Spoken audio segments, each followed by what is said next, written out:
र सरकारको बारेमा छलफल गर्दैछौँ। सबभन्दा पहिला त म कोभिड-19 को दोस्रो लहरको कारण मृत्युवरण गरेका सम्पूर्ण मृतकहरूप्रति हार्दिक श्रद्धासुमन प्रकट गर्न चाहन्छु। सबै संक्रमित नागरिकहरूको शीघ्र स्वास्थ्य लाभको कामना गर्न चाहन्छु र सुरुदेखि कोभिड-19 महामारीको सुरुवात भएदेखि नै यो महामारीका विरुद्ध लड्नको लागि देशका सबै राजनीतिक शक्ति, नागरिक समाज, पत्रकार, बुद्धिजीवी र सबै स्तरका सरकारहरूको एउटा समन्वय गर्ने संरचना चाहिन्छ र सामूहिक प्रतिवादबाट मात्रै यो महामारीको सामना गर्न सकिन्छ भनेर मैले 1.5 वर्ष अगाडि राखेको प्रस्तावलाई स्मरण गर्दै फेरि एकचोटि यो दोस्रो लहर जो अझ तीव्र गतिमा, अझ भयावह रूपमा अगाडि बढेको छ, यसको सामना गर्न देशका सबै शक्तिहरूको समन्वयको निम्ति सबैसँग अपिल गर्न चाहन्छु र आफ्नो तर्फबाट त्यसमा पूर्ण सहयोग रहने प्रतिबद्धता व्यक्त गर्न चाहन्छु। यति भनिसकेपछि हामी अहिले यो अधिवेशनमा उपस्थित भएका छौँ। सरकारको तर्फबाट भर्खरै प्रधानमन्त्रीजीले विश्वासको मतको निम्ति आग्रह गर्नुभएको छ सदनको अगाडि। अघि यहाँ प्रस्तुत पनि भयो। मलाई लाग्छ प्रधानमन्त्रीजीलाई राम्रोसँग थाहा छ कि यो सदनले उहाँलाई विश्वासको मत दिँदैन। यो कुरा मलाई विश्वास छ प्रधानमन्त्रीजीले राम्रोसँग बुझ्नु भएको छ। बुझ्दा बुझ्दै पनि उहाँले विश्वासको मतको निम्ति भनेर अपिल गर्नुभएको छ। यो उहाँको एउटा लोकतान्त्रिक अधिकार भित्रकै कुरा भएको हुनाले प्रधानमन्त्रीजीको अपिललाई त म एउटा लोकतान्त्रिक अधिकारको निम्ति सम्मान नै गर्न चाहन्छु। तर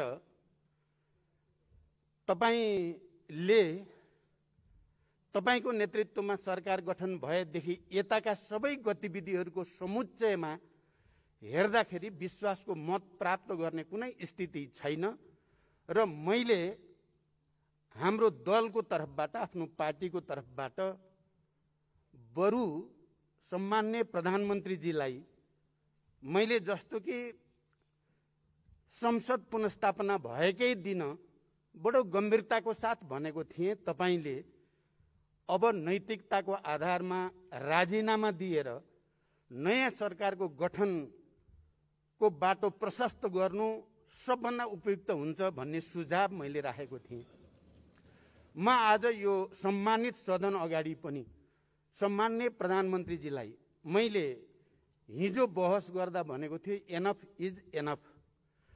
तपाईले अहिले पनि राजीनामा दिएर नयाँ सरकार गठनको निम्ति बाटो प्रशस्त गरिदिनु नै लोकतान्त्रिक मूल्य मान्यता, संविधानको मर्म भावना अनुकूल हुन्छ भनेर म तपाईलाई सुझाव राख्न चाहन्छु।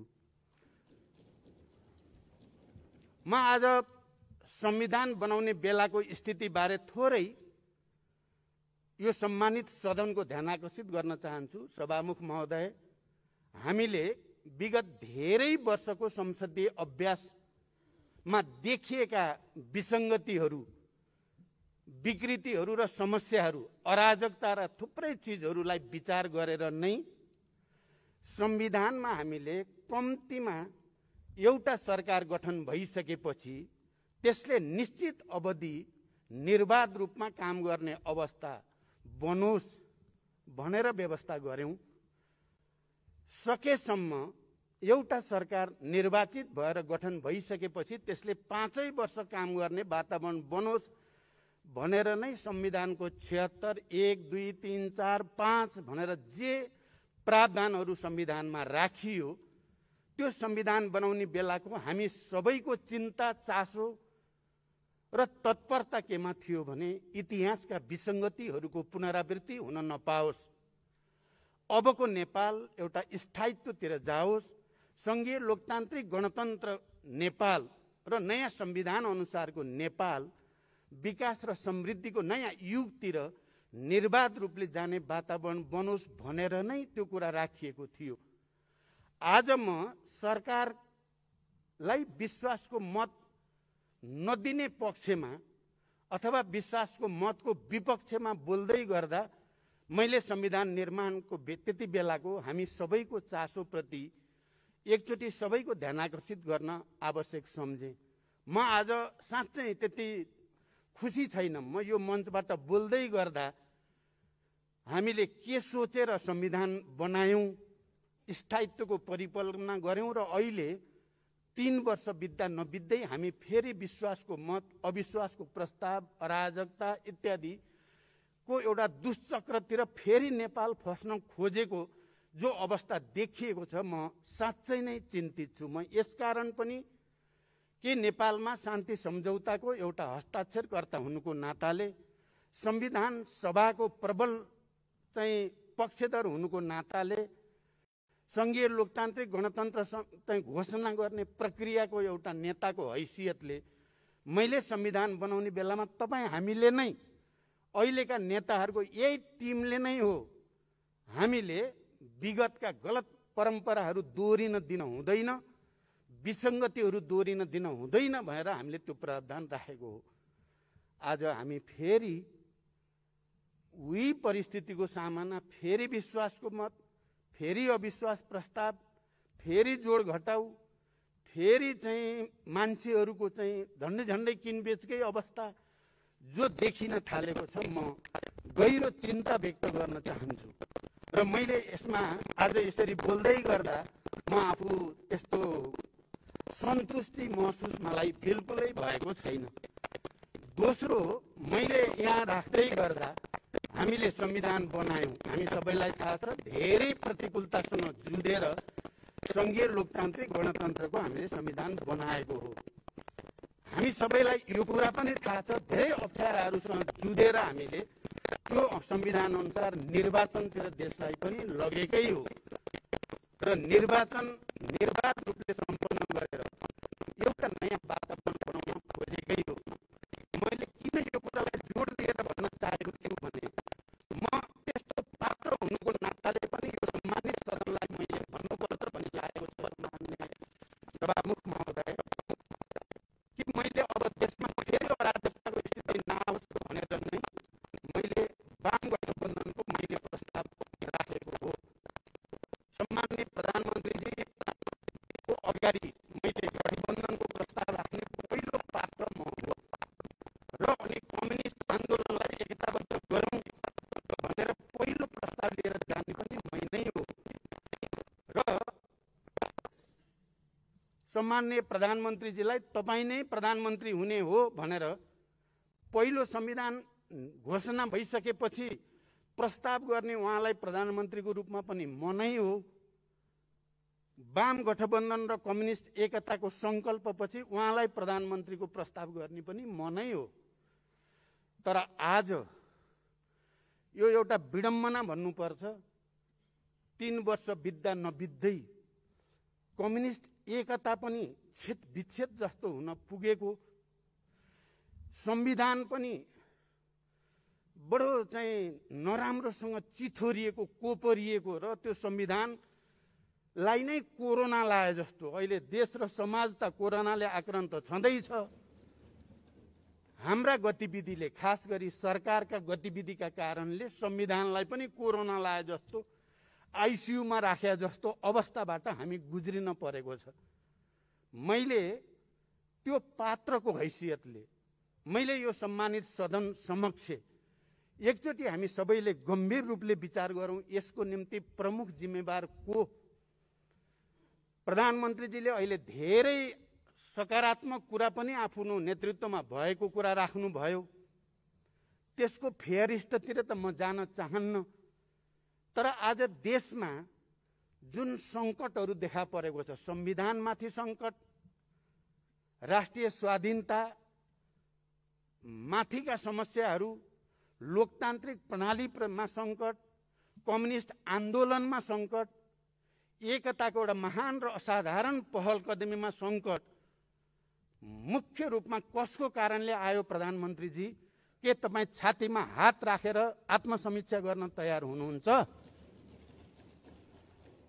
तपाईले कहिलेकाहीँ बोलेको सुन्छु म प्रचण्डलाई राष्ट्रिय समस्या नै भयो भनेर। म हो राष्ट्रिय समस्या कि तपाईँ हो राष्ट्रिय समस्या? बहस गरौँ भन्न पनि म चाहन्छु। मैले संविधान बनाउने र तपाईलाई प्रधानमन्त्री प्रस्ताव गर्नु म राष्ट्रिय समस्या भएर हो? वाम गठबन्धन र कम्युनिस्ट एकताको प्रस्ताव लिएर तपाईलाई फेरि प्रधानमन्त्री प्रस्ताव गर्ने म राष्ट्रिय समस्या भएर हो? मैले तपाईसँग पार्टीभित्र बहस गर्दा कहिले तपाईको कुन कार्यक्रमलाई मैले कहाँनिर व्यवधान गरेँ तपाईले ठोस रूपमा कुनै जवाफ दिन सक्नुहुन्छ? मलाई लाग्छ तपाईसँग जवाफ छैन, तपाईसँग तथ्य छैन, तपाईसँग आधिकारिक र प्रामाणिक तर्क पनि छैन भन्ने मेरो विश्वास छ। बरु यसको निम्ति तपाईँ नै जिम्मेवार हो। तपाईले वाम गठबन्धन र कम्युनिस्ट एकताको पछाडिको राजनीतिक स्थायित्व, विकास र समृद्धिको हाम्रो सपनालाई तपाईले डे वानदेखि नै टुहाउनेतिर लाग्नुभयो भन्ने मेरो आरोप छ तपाईमाथि। हामी छलफल गर्दै थियौँ, पार्टीभित्र बहस हुँदै थियो, विवाद हुँदै थियो। मैले प्रधानमन्त्रीको हैसियतले तपाईका क्रियाकलापहरू र पार्टी अध्यक्षको हैसियतले पनि तपाईका क्रियाकलापहरू बारे मैले टिप्पणी गरेँ, आलोचना गरेँ, विवाद गरेँ, बहस गरेँ पार्टीभित्र। पार्टीभित्रको त्यो लोकतान्त्रिक बहसलाई तपाईले पार्टीभित्रको कचिङ्गलका कारणले भनेर यो सम्मानित सदनलाई विघटन गर्ने सिफारिस गरेर न्याय गरेको हो देशप्रति, संविधानप्रति। मेरो प्रश्न छ प्रधानमन्त्रीजीलाई, तपाईको र मेरो बहस भयो, पार्टीभित्र विवाद भयो, त्यो पार्टीको आन्तरिक विषय थियो। अनि कसको रिसले कसको के भन्या जस्तै तपाईले हामी आपसमा भएको विवादलाई सिङ्गो देश र समाजलाई आक्रान्त हुने गरी यो सार्वभौम संसदलाई तपाईले विघटन गरेको होइन। यो संसद विघटन गर्ने मैले त भनेको थिएँ, हाम्रो संविधानले संसद विघटनको यो रूपमा परिकल्पना गरेकै छैन। त्यहाँ यो असंवैधानिक छ, अलोकतान्त्रिक छ, स्वेच्छाचारी छ, निरङ्कुश छ। यसलाई स्वीकार गर्न सकिँदैन। मैले माननीय सदस्यहरूसँग त्यति बेला भनेको थिएँ, प्रधानमन्त्रीजीले त हामी माननीय सदस्यहरू अब मर्यौ तिमीहरू छैनौ भन्नुभएको छ, तर संविधानले हामीलाई मारेको छैन, हामी जिउँदैछौँ। मैले साथीहरूलाई भने, माननीय सदस्यहरू हामी मर्यौँ भन्ने नठान्नु होला, हामी जीवितै छौँ। संविधानले हामीलाई मारेको छैन। प्रधानमन्त्रीजीले मात्रै आफ्नो अहङ्कारको कारणले, दम्भको कारणले या आफ्नो गलत प्रवृत्तिका कारणले जबरजस्ती तिमीहरू मर्यौ भनिदिनु भए मात्रै हो। हामीले आफैले आफू मर्यौँ भन्ठान्यौँ भने त हामी मर्यौँ। हामी मरेको छैनौँ भनेर हामी अगाडि बढ्यौँ भने हामी फेरि बिउतेकै हुन्छौँ, जीवितै हुन्छौँ। आज यो सदनमा प्रधानमन्त्रीजीले विश्वासको मत माग्नु भएको छ। यो सदनमा मलाई लाग्छ उहाँ तपाईले विश्वासको मत माग्ने पनि नैतिक अधिकार छ र प्रधानमन्त्रीजी?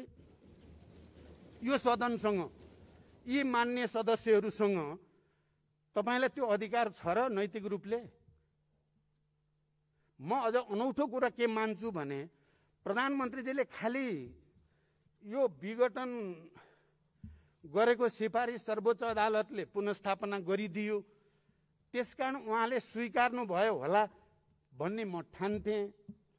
तर एक दिन सम्माननीय राष्ट्रपतिजीले बोलाएको सर्वदलीय बैठकमा प्रधानमन्त्रीजीको अभिव्यक्ति सुनेपछि चाहिँ प्रधानमन्त्रीजी त्यो अदालतको फैसला मान्न तयार हुनुहुन्न, त्योसँग सहमत हुनुहुन्न भन्ने कुरा उहाँले सँग राख्नुभयो। त्यसकारण आज यदि तपाईँ यो विषय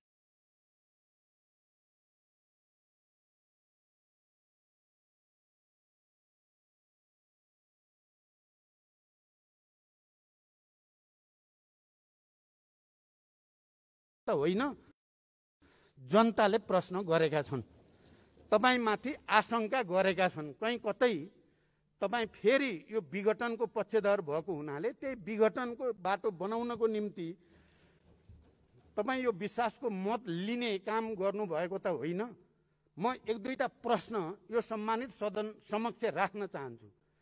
सभामुख महोदय, यदि प्रधानमन्त्रीजीले इमान्दारिता साथ र जिम्मेवारी पूर्वक नै विश्वासको मत लिन चाहेको हुन्थ्यो भने जति बेला अदालतले हामी दुई पार्टीलाई अलग अलग बनाइदियो, देन एन्ड देयर तुरुन्तै उहाँले 30 दिनभित्र विश्वासको मत लिन जानु पर्थ्यो।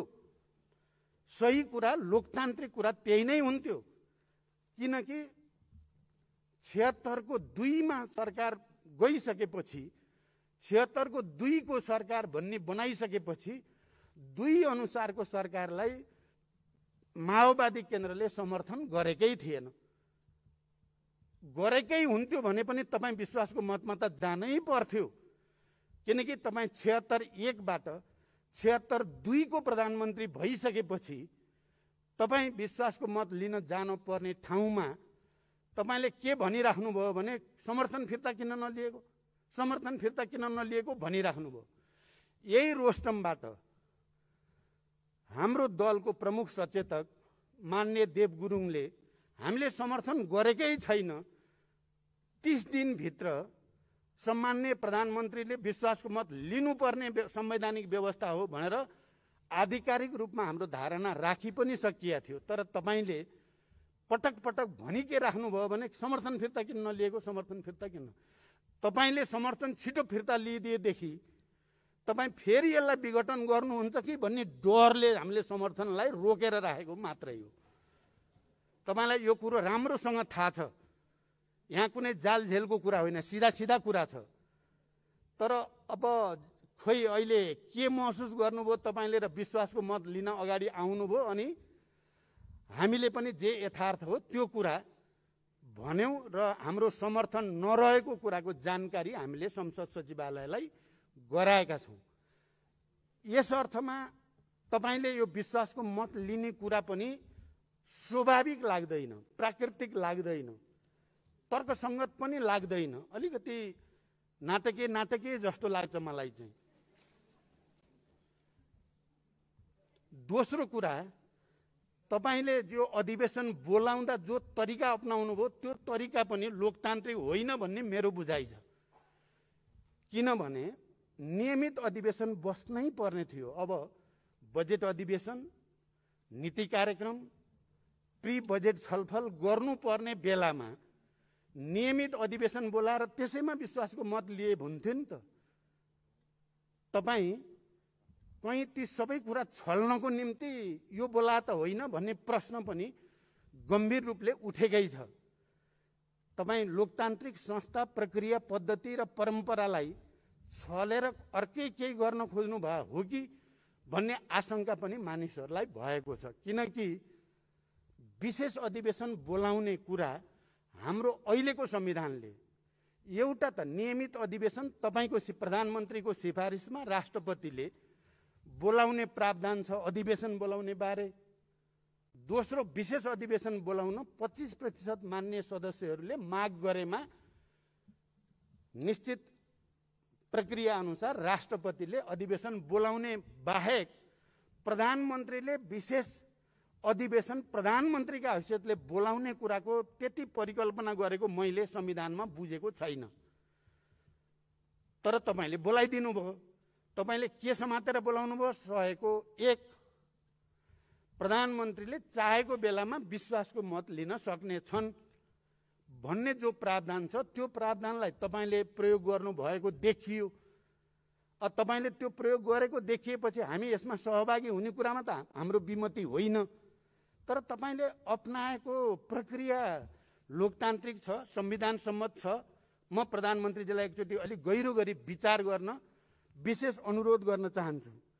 कहीं यहाँ पनि तपाईले जसरी सदनलाई गलत ढंगले, असंवैधानिक, अलोकतान्त्रिक र अलि स्वेच्छाचारी ढंगले विघटन गर्नु भएको थियो, त्यही रणनीति अन्तर्गत तपाईले यो गरे त होइन भन्ने प्रश्न चाहिँ मानिसहरूको दिमागमा छ, मेरो दिमागमा पनि छ। अब कामहरूको कुरा गर्दा मैले अघि सुरुमा पनि भने, प्रधानमन्त्रीजी तपाईलाई यति ठुलो ऐतिहासिक अवसर प्राप्त थियो, मैले भन्दा त तपाईलाई त्यो अप्रिय लाग्छ। म जस्तो लचिलो, म जस्तो उदार, म जस्तो भावुक मान्छेको सहयोगमा तपाईँ दुईचोटि प्रधानमन्त्री प्रस्तावित हुनुभयो। तपाईका थुप्रै कुरा मैले सहेरै हिँडिराखेकै थिएँ। तपाईँ कुरा गर्न सिपालु हुनुहुन्छ, म तपाईको क्षमता पनि मलाई थाहा छ। तपाईले मेरो र तपाईको अन्तर के रहेछ भने, म मनमा जे छ मुखमा नि त्यही आइहाल्छ, मेरो अनुहारमा नि त्यो आउँछ। तपाईँ मनमा एउटा, अनुहार र मुखमा अर्को गर्न सक्ने क्षमताको मान्छे चाहिँ तपाईँ हो रहेछ क्या। नत्र मैले तपाईलाई भन्ने गर्थेँ, मलाई त अलिकति फकिने मान्छेलाई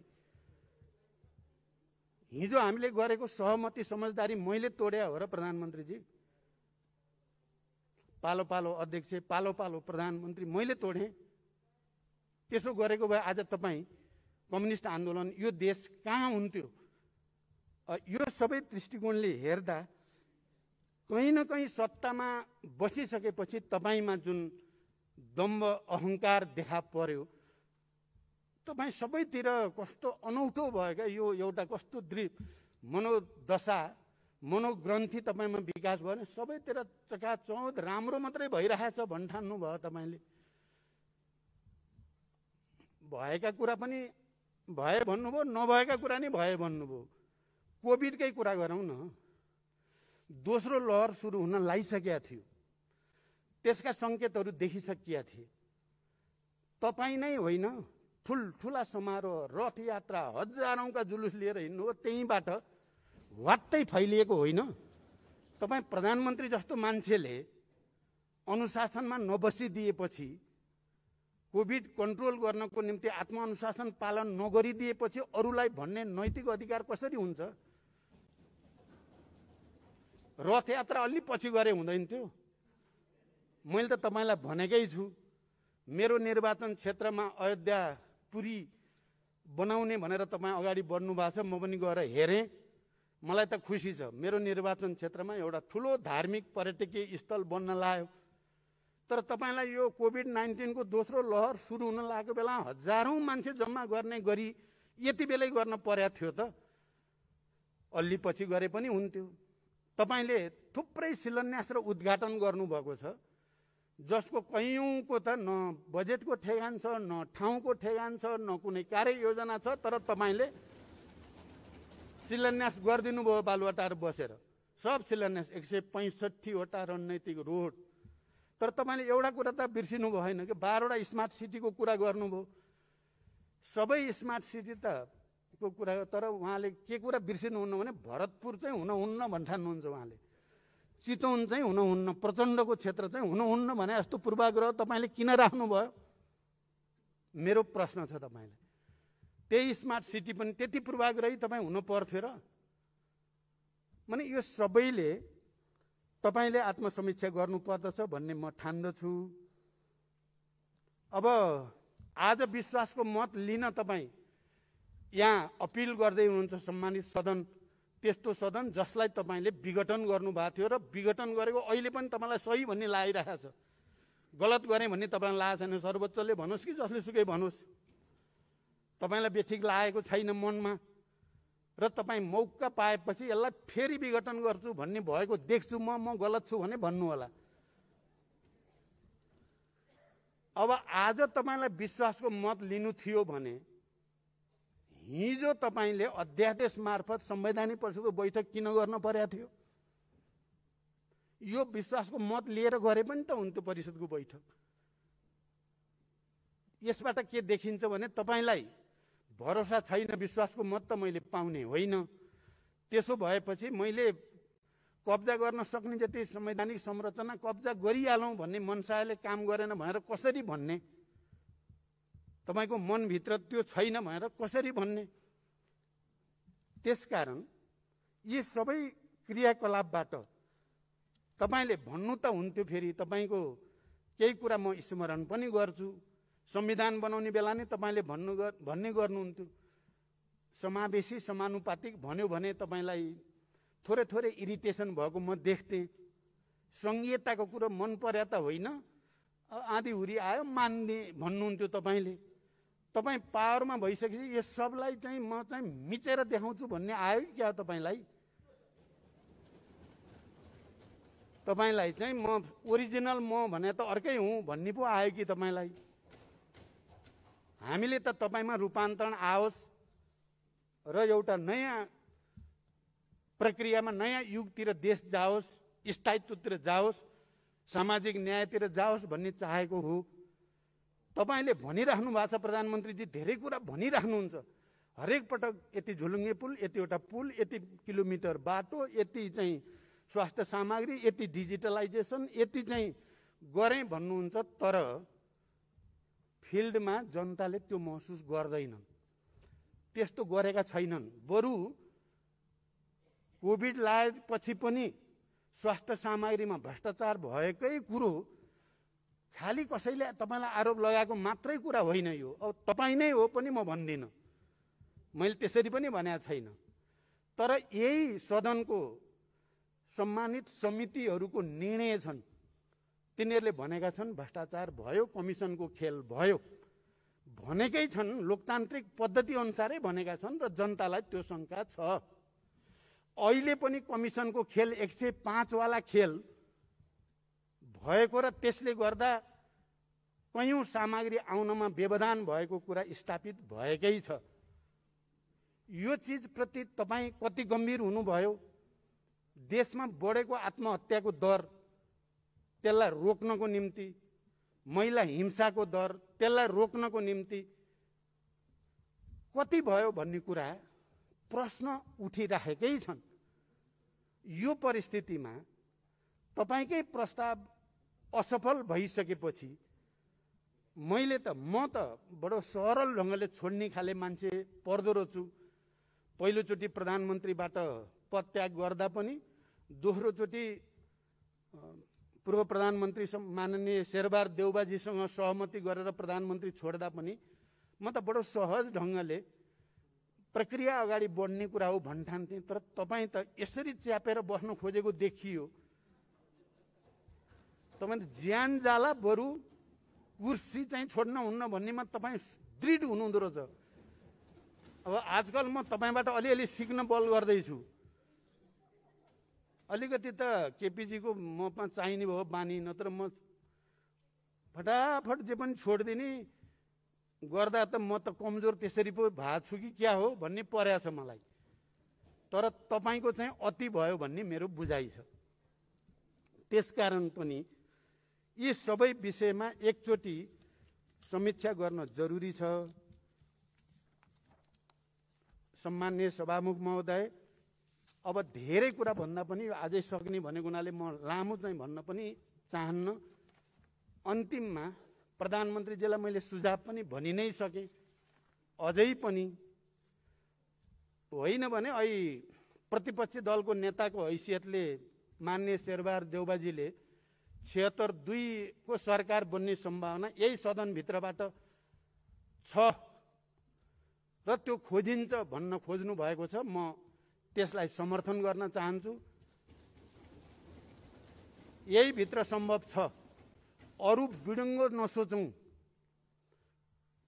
यो देशलाई संविधानको हुर्मत लिने काम हामी कसैले पनि नगरौं।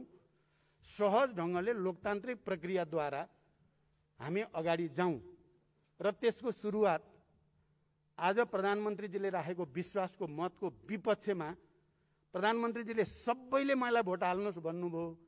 म चाहिँ प्रधानमन्त्रीजी बाहेक सबैले विपक्षमा भोट हालौँ, नयाँ इतिहास बन्छ भन्ने अपिल गर्दै बिदा हुन्छु। धन्यवाद।